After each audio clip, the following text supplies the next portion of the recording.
हो, आहे मी 35% विद्यार्थी. नाही मला पुस्तकी ज्ञान, नाही सोडता आली गणिते पटापट, नाही रमलो तुमच्या ते इतिहासात. पण माझ्या शिक्षकांनी कधी घेतलं होतं का मला समजून? डॉक्टर होणारी माझ्या पालकांनी कधी घेतलं होतं का मला समजून? लोक हिरोज होते मला माझ्या कोवळ्यात बुद्धू म्हणून. आणि मी जात होतो निराशेच्या गर्दे. तुमचा बुद्धू शब्द ना हा माझ्या कानातून डोक्यात जायचा बरं का.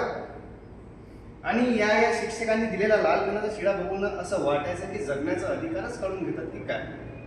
अरे तुम्ही जर जगण्याचा अधिकारच काढून घेतला तर आम्ही जगायचं कसं सांगा ना. नाही लागलो असतो मी वाईट मार्गाला लागलो असतो, पण माझ्या आई बाबांनी सांगितलं होतं काही झालं ना गौरव तरी वाईट मार्गाला नाही या जायचं. हो आहे मी तुमच्यासाठी बुद्धू, काठा, पास, जगाला नालायक असणारा.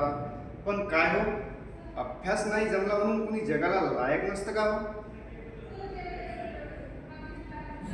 अरे माझ्या जागी जर दुसरं कोणी असताना स्वतः संपलं असतं स्वतःला.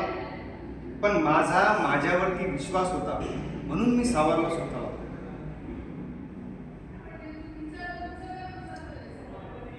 नाही रमलो तुमच्या ते इतिहासात, कारण मला इतिहास घडवायचा आहे. आणि हा तुमचे ते गणिताचे फॉर्म्युले मी कधी पाठ केलेच नाही, कारण ना मला आयुष्याकडे पाठ न करता मला आयुष्याचे गणित सोडवायचे आहे. आणि म्हणूनच मी या 64 घरात रमलो आणि या 64 घराचा आज अनिवेक्षित सम्राट झालो.